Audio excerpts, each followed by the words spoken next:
औज़ुबिल्लाहिमिनश्शैतानिर्रजीम बिस्मिल्लाहिर्रहमानिर्रहीम। अस्सलाम वालेकुम दोस्तों, क्या हाल है? ठीक है, खैर ऑफिस। आप लोगों से सबसे रिक्वेस्ट करूँगा, इस वीडियो को शेयर ज़रूर कीजिएगा।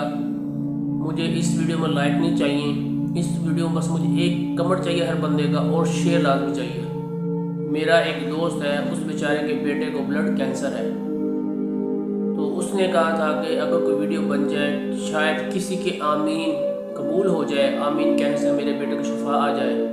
तो अल्लाह तबारक तआला आपके आमीन कहने से उस बच्चे को शिफा अता फरमा दे। हो सकता है, अल्लाह गफूर रहीम है।